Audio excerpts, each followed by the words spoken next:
Hey guys, so I am actually, oh god. Alright, hi guys. So I have messed up this intro like 5 times. I do not know what's wrong. I just cannot film today for some reason. I don't know what's happening.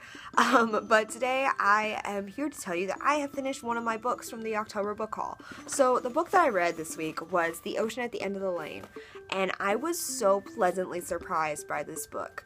I was not expecting it to be as good as it turned out to be, which I don't know why I was. I think when I was first starting it, I just kind of was thinking that the pace was a little too slow for me. I'm so happy that I actually read this book. I got this book because I saw someone else on BookTube reviewing it and they said that it was really good. So I'm very excited to kind of talk about it because I am a huge fan of Neil Gaiman now. I didn't realize that he wrote Coraline as well, but after reading this book, I can obviously see that he did because his writing style is very much almost kind of the same. So I'm going to start talking about this novel. I'm going to try and keep it as spoiler-free as possible, but if you guys are sensitive to spoilers, then I would just be kind of wary heading from this point out. There are a couple main characters in this novel that you need to know. There is the narrator, who is never named. A lot of the characters in this book actually aren't named, which I didn't notice, but I thought that was really interesting after. So there's the narrator, there is his father and his mother, there's Letty Hemstock and her family, old Mrs. Hemstock and Ginny Hemstock. There is Ursula Monckton. Old Miss Hemstock is my favorite character in this book. She's just funny, she's witty, she's very sarcastic, and yet she's also very much like a caretaker too in the novel. And then also Letty Hemstock is just really amazing. At first when I read her, I didn't like her character because I didn't understand what her character was supposed to be.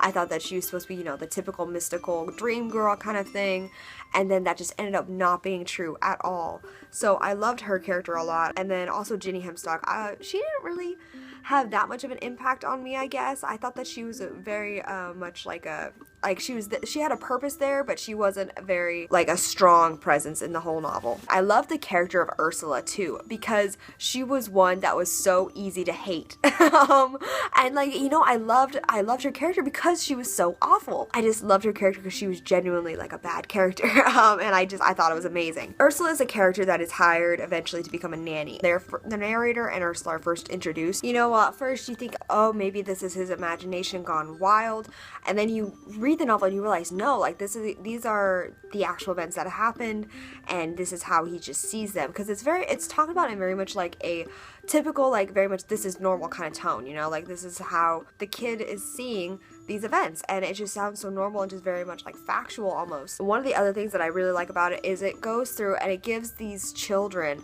emotions that we recognize as adults, and we don't kind of see the children, you know, when you think about children's emotions, you don't really think of them as real emotions, you know, you think of them as being like, oh, childlike, but you don't realize that children feel like grief and anger and sadness and fear the same way that adults do, and except for maybe just a little bit more, because, you know, as adults we've kind of learned to control those feelings a little bit. So that is very much like a theme that's explored in this novel. It's not only the bad ones, but like good, like love and happiness and joy and comfort, like those kind of emotions are also explored, and just they're explored in depth in a way that kind of reminds us of how we used to feel as children too, and how, you know, really it's the same emotions, just we interpret them differently as adults, I guess. We interpret children's emotions differently as adults. It very much is a fairy tale for adults. There wasn't really a lot that I didn't like. I feel like some of the things I didn't like is just maybe how Neil Gaiman writes his stories. You know, like there's some parts where it's just like I would like more clarification. You know, like as a reader, I would just like more clarification, but yet at the same time, he very much writes